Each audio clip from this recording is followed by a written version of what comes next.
Dear Diary, today I take the next step in being an ADHD Life Coach at Indigo Hub. I can't believe it's happening. I want to build, create, and discover a place for us to truly be ourselves. I think this journey will be the Indigo Diaries. Dear Diary, welcome to the Indigo Diaries, and welcome to Series 3, The World Through Our Eyes, with your host, me, Natasha Hickling. The Indigo Diaries is a podcast that want to learn about neurodivergency through others and our own experiences.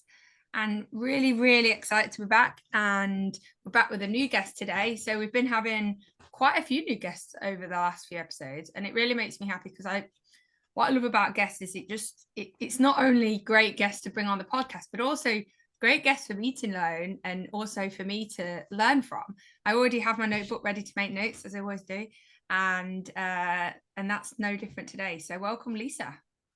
Hi, lovely to be here. Thank you for having me. Yeah, excited. So today we're doing a start in the conversation where we're going to start a conversation about a topic and dive right deep.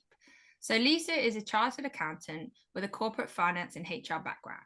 For over 20 years, she held senior financial and operation roles before setting up her consulting business in 2020. Lisa is also autistic and ADHD, but managed to make it through to her 40s before she found this out. The diagnosis led to Lisa carrying out extensive research into neurodiversity, and in 2023, she trained as an ADHD Life Coach, which brought even more insight and reflections. So, I mean, my first question, I've just realized in your bio already tells me when neurodivergency kind of came into your life, but kind of just tell me what brought on your diagnosis?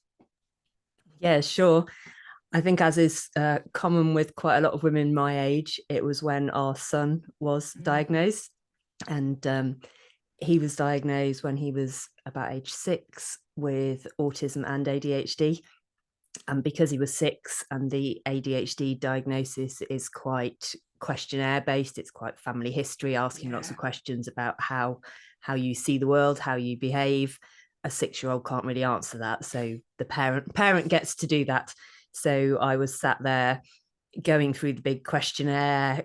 And as I guess for lots of people, you kind of go, oh, right, that's where he gets that from then. That would be me then. So I went for a diagnosis and was diagnosed with ADHD then, which was back in 2016. And at the time, I was convinced that I didn't have autism as well. So knowing that he was diagnosed with both, my husband and I both looked into it. We bought a book by Temple Grandin, and it had the questionnaire at the back, the AQ questionnaire, and we both did that, saying, let's see, we've figured out where the ADHD comes from, and we both scored well below the threshold. So no, don't have autism, don't know where he's got that from.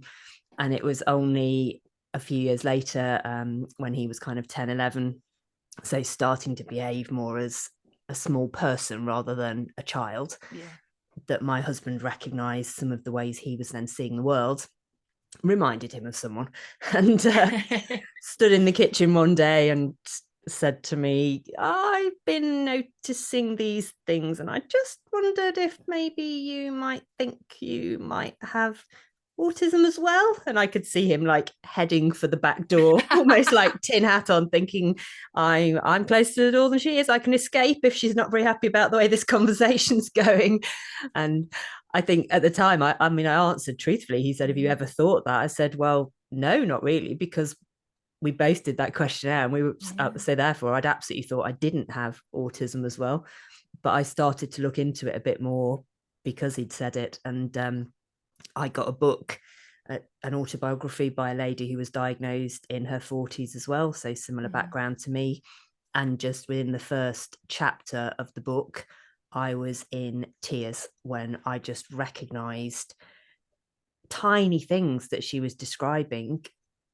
And suddenly I realised that that's not actually how everyone sees the world. And it comes back to my background of being in audit and corporate finance, where I spent most of my kind of early professional career living in hotels, because you go from client to client, you're working around the country, around the world, which in some ways is great. ADHD, fantastic. Project to project, loads of new things. But every hotel that kind of anxiety around traveling, around settling in, around needing to know exactly where everything is, and going into a hotel room and thinking, oh, please don't let me be near the lift, because if I can hear lift doors closing or pinging, I'm going to get no sleep. The lights need to be right. The ticking clock cannot have that. I've got to be finding the battery. How can I get the battery out of this clock, because I won't sleep? And it was all of those things that she described, literally the ticking clock, everything. And I suddenly realized, oh, right, that's autism. That's not what everyone does. That's not how everyone experiences hotels. So after that I did a bit more research, and then again went to get a formal diagnosis. But both times with the ADHD and the autism, once I looked into it, to me it was so obvious. And it made me think, quite sad really, to think, why does no one spot this? How did I get to my 40s without anyone having any clue what was going on? Yeah, and I'm really curious, because obviously you and your husband did that questionnaire and you got quite low. What made you think, it's strange to go from that and go, no, I've not got autism because we've done this, test, to then, oh my goodness, reading this book, one chapter, crying. Like, what do you think happened there? It's a great question. It's one that I've reflected on a lot since. And after I got my autism diagnosis, and actually kind of a year or so afterwards, I decided to go back and do that questionnaire again. Now, I appreciate that, knowing I was autistic, I probably looked at the questions in a different way. But I also know I looked at the questions in a different way, in the sense that I looked at them properly. And what I realized was I was masking so well that I was masking from myself as well, because I didn't know what I didn't know. Yeah. And I sometimes use glasses as an analogy when I'm doing training on neurodiversity. And I say, I've worn glasses since I was 17. And the reason I knew I needed glasses at 17 is because I started to learn to drive. And when you learn to drive, there's a specific test. You've got to be able to read a number plate at this distance. So there's a benchmark there. And I couldn't quite read that number plate. I wasn't far off, but I couldn't quite read it. So I got glasses at that point. But until you have a benchmark, you don't know how far you are within or outside of that benchmark. So I looked back at those questions, and when it asked things like how well you can tell what someone else is feeling, it's those kind of questions. And I used to go, I'm great at that. And because I genuinely thought I was, because I'd spent my entire life obsessing about how everyone else might be feeling, which I now understand is because I was trying to learn the rules of how to be, how to exist. If someone else looks like they might be feeling this, then this is how I should behave in return. And it was me writing my rule book. But when you first do that questionnaire and it says, how good are you at this? I genuinely said, really good at that. How are you in social situations? Great. Yeah. It doesn't say, do you then kind of collapse in a heap afterwards because you're so exhausted? You just don't put those things together. So I went from, I think the score, the cutoff is 32, I think, for kind of might be autistic. And when we first did it, I scored 26. And when I did it again, I scored 42. Wow. So different. So yeah, I literally was masking it from myself. And I'm sure so many other people do as well, because how do you know what you're supposed to be scoring yourself against? Yeah. I really agree with that. It's that awareness, isn't it? Because we just think we're coping, we just think we can handle it at work, we're fine. But then on a Friday night, you're absolutely exhausted, and this and this, and what's the cost of that, and all those coping mechanisms and things that we have to learn and the inventions we have to do to get through, we just think is normal, but actually it's not normal. Most people just go and do it, and we're just there struggling or coming up with our own rule book. And that's when we start to see it, when you undercover or you put those glasses on. Yeah. So I'm curious though, what made you then transition to coach? It's been part of my overall career journey. So again, not untypically for neurodivergent folk, I've moved from one thing to another. Again, I didn't really connect the dots at the time, but I trained at Deloitte, so you can't really start bigger than global professional services firm, and trained as an accountant in audit, found it unutterably dull. That's an ADHD thing. So as soon as I could, got out of that, went into corporate finance, which is fascinating. Project after project, ridiculous deadlines, working through the night, all the things that really actually appeal to an ADHD brain. And then in 2009, I moved into industry for the first time. And I had roles in industry started in finance, but then I went into HR. Quite unusual for an accountant to then go and get qualified in HR. So I was doing learning and development. I was running people services. I was doing job evaluation. So looking at how you design roles to fit together, how you gauge the size of a role. And I just found all that really fascinating, of how you can help people develop and how you can help people find the roles that work for them. And also helping people understand how they can move around in an organization, that there's not just one way of you wait and then you get your manager's job. There are so many different things you can do, and it's about skills rather than specifics of a job. And I was fascinated with learning styles, thinking styles, psychometric tests. Couldn't get enough of them. A lot of people hate them, but for me, I was like, oh, how many more ways can I find out how my brain works? This is great. And so over time, I kind of covered all the different areas of business, but my real fascination was always people. So I set up my consulting business in 2020, and I've been doing a lot of consulting, but also business mentoring, and kind of helping new businesses, helping business owners, and a focus on owner managed businesses where they're looking to kind of exit in 3 to 5 year timescales, which means you've got to be bringing through a senior management team who are going to take over. So I was doing executive coaching without ever having had any formal coaching training. And so bringing that together with the neurodivergence, and just made a decision at the end of October last year, on World Mental Health Awareness Day, that I was going to just start talking more openly about my own neurodivergence, to advocate for people in the workplace, because our son is now just turned 14. It's not that many years until he's going to be coming into the workplace, and I want it to be a different workplace than the one I went through, one where he will be supported and where he won't have to mask the way that I did.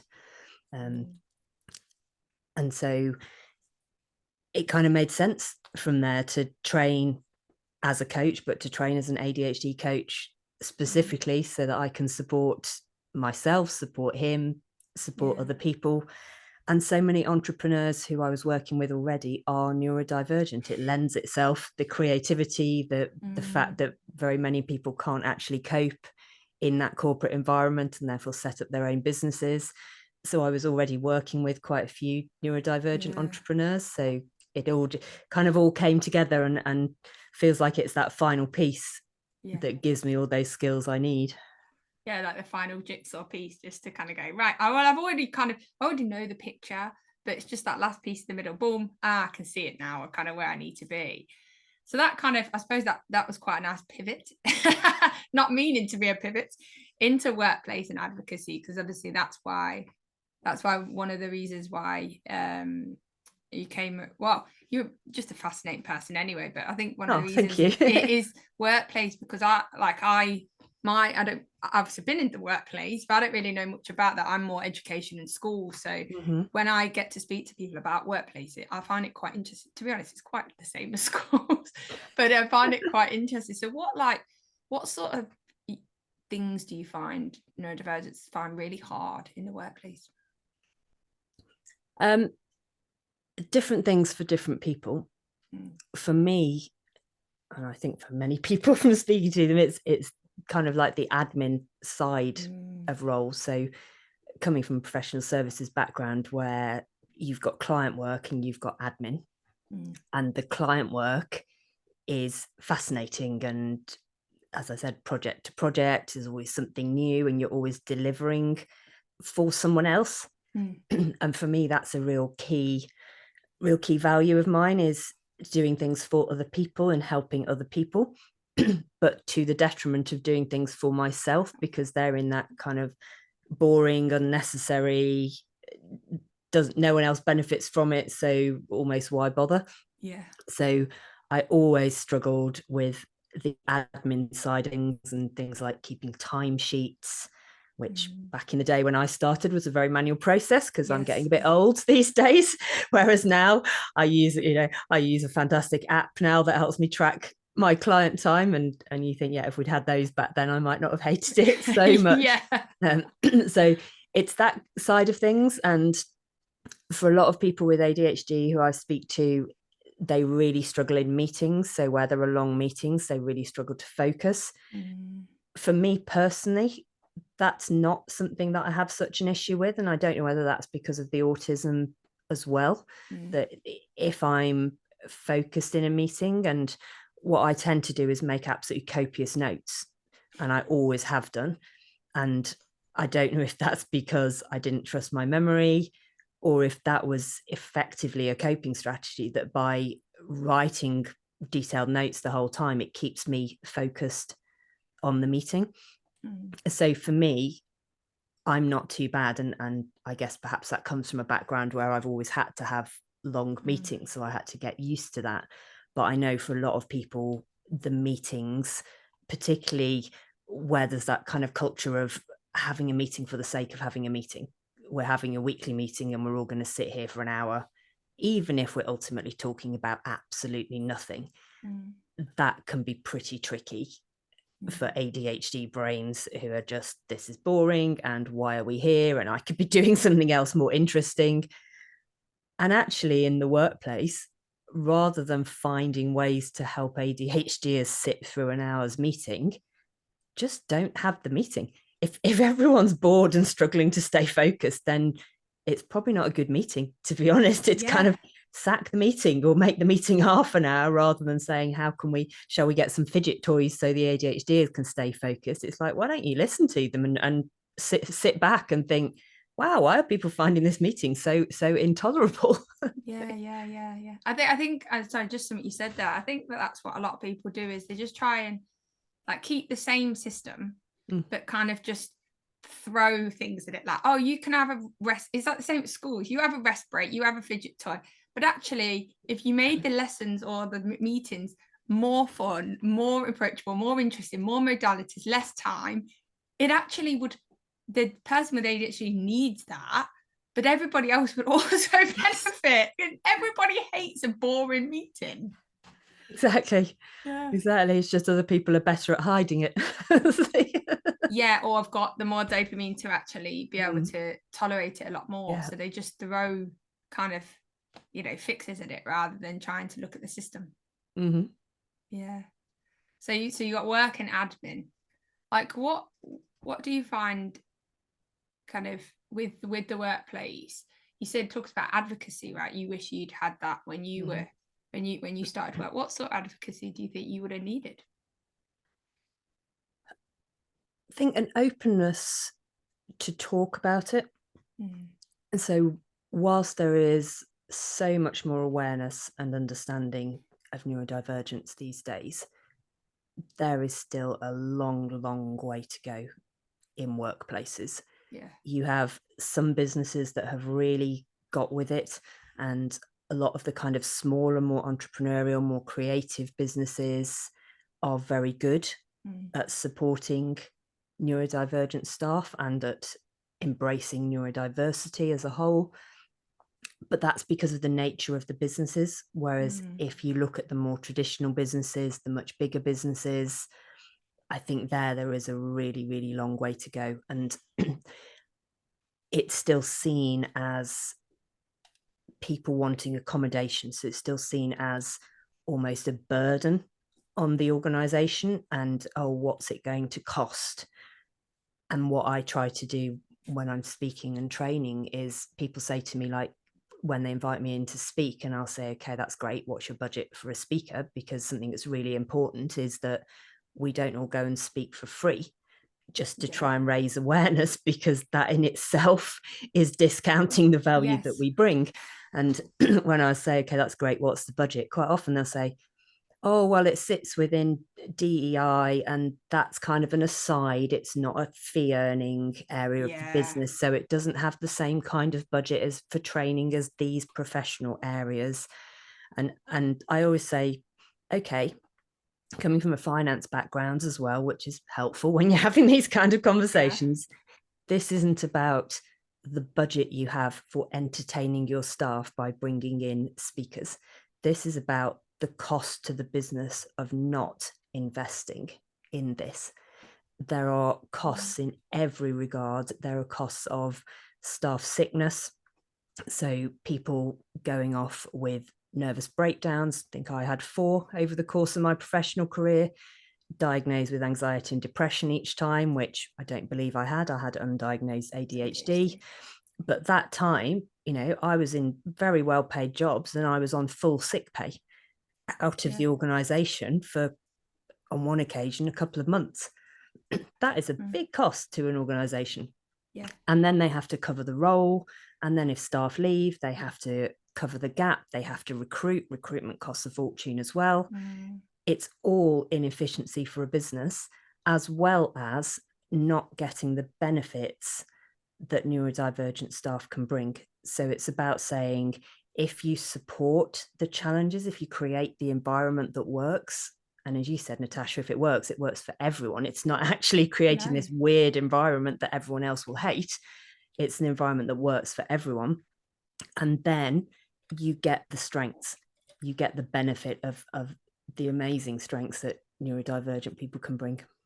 Yeah, and I find that we kind of, as a world, anyway, we try and put plasters on things, right? Reactive rather than be proactive. And like you said there, you know, someone coming in, let's just entertain the staff, or, you know, let's just throw a fidget toy at it, or let's just throw an accommodation at it. But actually, if you change the whole way the environment is, the whole way things are, you know, all this stuff, that's going to be, you know, you're not going to get people that go on burnout. You're not going to get people that need this. You know, if you open the door kind of thing to your staff, to the environment, and change it, it does take a lot more upfront to do all that, right? You've got to really think about changing this and this and this. But I don't know about you. I feel like sometimes there's a resistance to change. Yeah, there's always a resistance to change and in the bigger organizations, that resistance to change can come from the fact that there are so many policies in place, and actually by necessity, because if you've got thousands of staff, you actually need to have some pretty clear policies in place to be able to run an organization. And so sometimes it's kind of the bureaucracy, the process that people have to go through to make that change. And that means it does take time, it does take effort, and you do need people who are really committed to making those changes. But that's where understanding that the changes are benefiting an organization, and that the outcome will be very positive, that it's not about making change that's actually just going to be a big cost to an organization. And that's the thing, isn't it? It's trying to be, you know, because we need this. And one of my favorite quotes is, I'm looking at my wall, it's on the wall, I'm not just turning, even though no one can see that, but you can. But, you know, when a flower doesn't grow, you fix the environment at which it grows, not the flower. And we're always trying to fix ourselves and trying to fix things, but actually we just need to change the system. So like, what sort of things, when you, obviously I'm not going to ask you for your, you know, what do you do when you go and present, because that's your stuff, but like, what sort of things are really important for businesses and people to know in the workplace? So when I present, at the minute, a lot of it is quite basic awareness. I think it's easy for those of us who work in this arena to think that there is far more awareness out there than there is, because we are surrounding ourselves with it all day. When I open my social media, it's full of information about neurodivergence. Mm. But that's because that's the people I follow, and that's the people I connect with, and that's the posts I comment on and that I write myself. And therefore, of course, my feeds are full of those things, because that's how the algorithms work. But outside of that, there are so many people whose feeds never come across any of this stuff, and people who in workplaces, in businesses, are not on social media at all. And I think that's also quite easy to forget for those of us who are kind of in a creative space, running our own businesses, where social media is a really key part of what we do. Most of my business clients don't use social media at all. They might have a LinkedIn presence just so if someone looks them up, you can see that they're there. But they are running businesses. They don't have time to be on social media, or if they are, it's not actually them, it's a marketing team running social media for them, or even an outsourced team. So I worked in a marketing business for a while, and that business would be running social media platforms for the CEOs of businesses. So it's not even someone in the same organization who's actually running the social media. So there really isn't that awareness and that understanding. And one of the things that really struck me, and professional services is my background, so it's what I know everything about, but also from reflecting on it, it's an industry where I feel that there is a real lack of awareness, and there's a real perception of what neurodivergence means, and not necessarily in a very positive way. And something that really struck me when I first started talking, when I did my big LinkedIn "This is me" post of saying this is me, the number of people, firstly, who were super supportive, which was amazing. So many people contacted me, but the number of people who said, I had no idea, which is fine, because until I got diagnosed, neither did I. So I can't say to anyone, you should have spotted it, because I didn't spot it.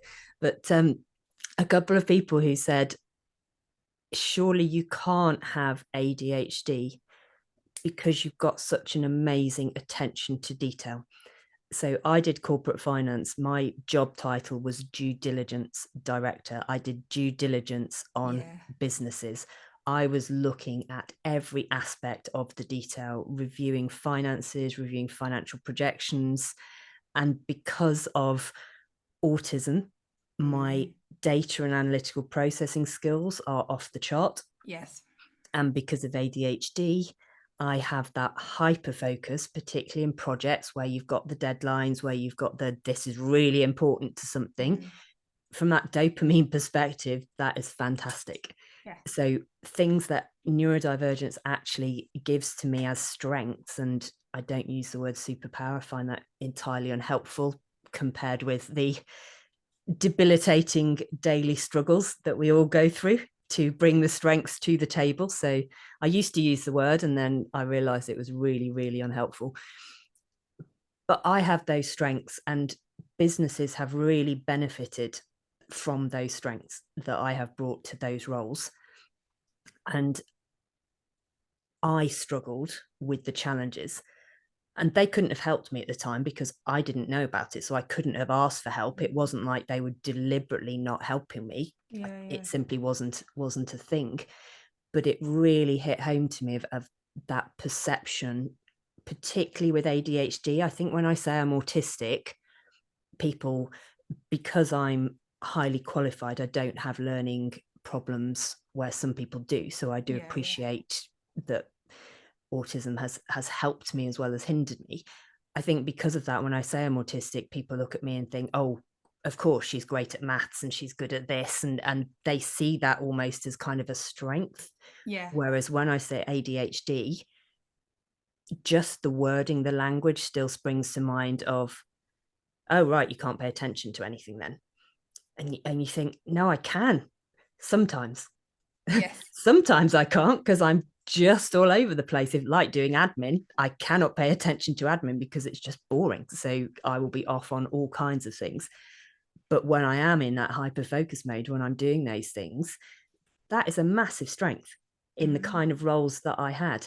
And also the deadlines, the things like crisis management. So I've been kind of operations director in businesses, and you're doing the disaster recovery plans, and you put it all down on paper. But actually, when something happens, when you're actually in that kind of scenario of something has happened, we need to deal with it right now, very many people actually go to pieces there and can't really think straight.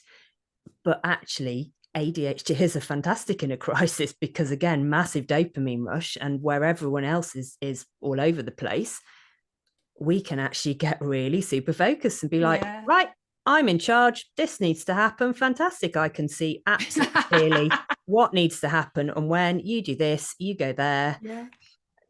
And it's, so when I speak, that's the kind of thing that I'm trying to help businesses to understand, and that perception of people seeing me differently.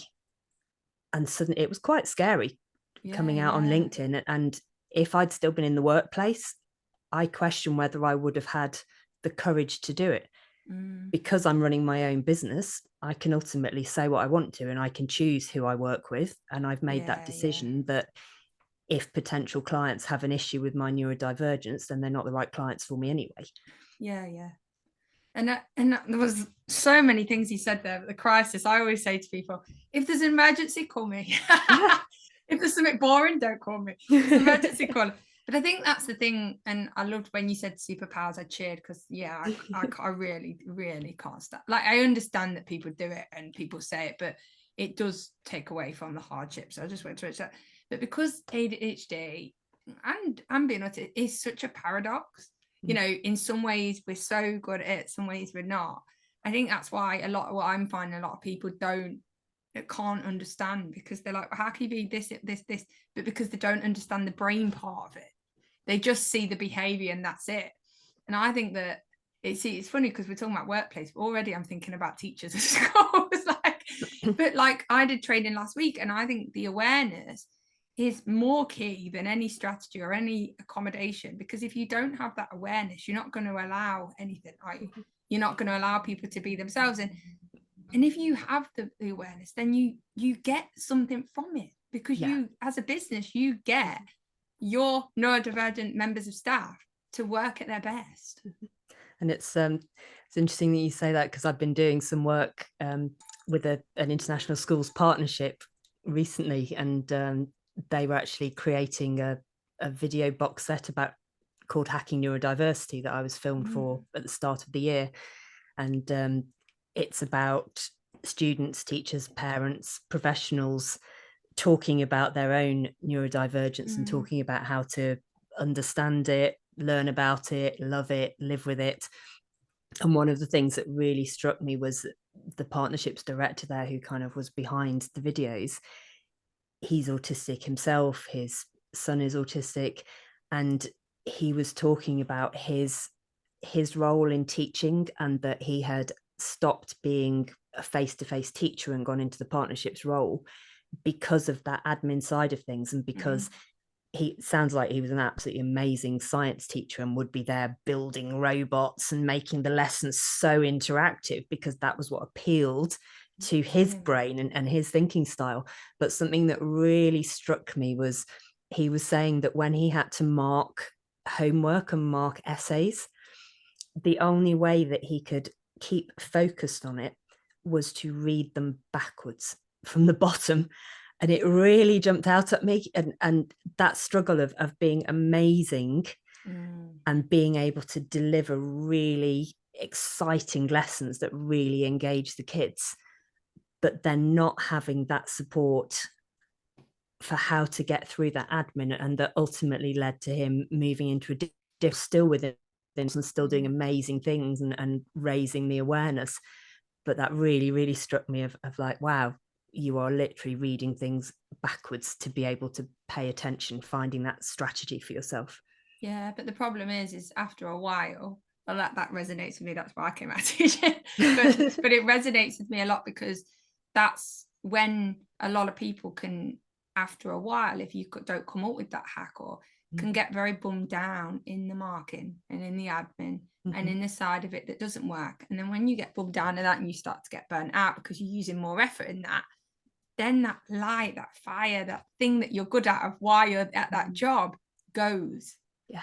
And it's just, if businesses and people could just see that actually we need to harness those strengths and help and put things in place for those things like marketing, the things that we're not so good at, then you will get the strength, and that will be the highlight. Because what I find is so many people just then get stuck in that negativity spiral.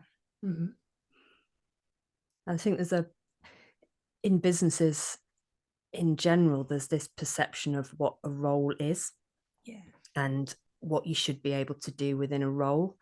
And that was one of the things that even before my diagnosis, I was always interested in saying, if you have a really small business, people have to kind of be a jack of all trades. You've got to be able to wear all of the hats. You've got to just do whatever is necessary when you're starting a business.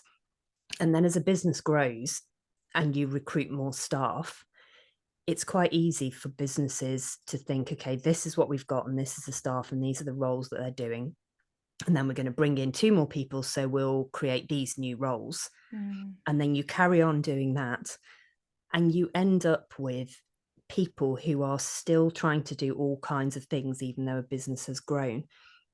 And I always advise my clients that as they expand, as they get to that kind of point where they start to take on more staff, look first at the staff that you've got and the roles that they're doing, and actually ask them, which parts of those roles motivate them? Which parts do they feel they're good at? Do they feel they're being stretched enough? Do they have other skills that we might not even know about because it wasn't part of what was in that role? Therefore, we're not asking them to bring that to work with them. And look at all of those things. And rather than just adding a new role into the organization, change all of the roles. Find the things where everyone can bring their strengths, because whilst admin is not my thing, for other people, admin is what they do and they're fantastic at. So rather than having 2 people with 2 roles, each trying to do everything, have one person doing the out there, the facing, the training, the teaching, and the other person doing the admin. And the total of that is way, way more output and way more engagement than those 2 people trying to do everything themselves. And then you just multiply that across an organization. And to me, it takes a bit of thought at the start. But that investment in doing that, you can get such positive returns. And from doing all the job evaluation that I did and training in that gave me such a clear perspective of how to design roles and of the things that go into roles. It's not about, can you use Excel? It's about what level of know-how do you need, what level of responsibility, what level of decision making. And each of those will be some people's strengths and other people's weaknesses. And matching roles to people's strengths, everyone would benefit from that. Looking at the individuals rather than it's the same thing again I always come back to, is rather than trying to force the system, change the person into the system, just change the system, right? I've got a baby's toy here where it's, where you've got the shapes, and then you put the shapes through the holes. I always use it, and I'm like, well, one of my coach friends told me about it, and she's like, why are we trying to force a flower into a square when we just need to find the flower? But the problem is it's the thought at the start. It takes a lot of thought at the start. It takes a lot of investment at the start. And I feel that that's where the resistance is, because it does take a lot of thought, time, effort, change, all that. That's why I find that a lot of places don't want to change the system, because it's a lot to start with. But there's I read something recently where we use the term, don't we, about trying to put a square peg into a round hole. And we always say, oh, you need to find the square hole for the square peg. But I read something recently about the actual origin of that term that I hadn't known. And I think it's actually a term where putting a square peg into a round hole in some instances actually makes it stronger. And I found that really fascinating of we look at it as just, no, we've got to find the square holes. But it really struck me as saying, actually, we are the square pegs. But sometimes if we do kind of try and go into those round holes, it's almost like you change you change the whole, you make it something different. So it's something I've been reflecting on, of thinking it's great. I kind of contradict myself sometimes of saying, yeah, we should find the roles that fit everyone, but then also by disrupting things every now and then, by almost breaking a system, that might lead to a discovery of new and different roles that we hadn't even thought of in the first place, or new and different skills that we hadn't thought of. Yeah, it's like bringing every individual together and then like carving a new whole, really, you know, like almost, you know, bringing everybody's strength and everybody's stuff to the game, and then, you know, neurodivergent or not, and then trying to carve their own whole. I like that. I like being challenged into different perspectives. So as we're coming to like the last 5 minutes here, like what is it that you kind of want to, any kind of summaries or kind of last thoughts that are kind of coming to you? For me, it's just about continuing to raise awareness and continuing to encourage dialogue, and trying to find the ways that we can get our voices heard in those areas, as I said, that just aren't on social media, those areas where we need to find a different way to get to those organizations, to bring that awareness to people.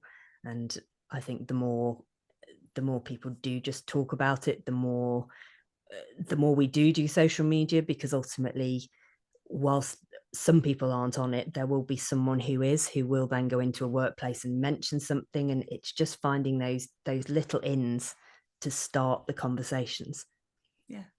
Yeah, literally start the conversation. Yeah, and that's what we're doing today. You know, it's all about just starting the conversation to get the awareness, to then hopefully the domino effect of the butterfly effect, where one person boom boom boom boom boom, and then it hopefully will start a new system, or start something new, or start something growing, or something. Yeah. So Lisa, what kind of encouragement are you leaving us with today?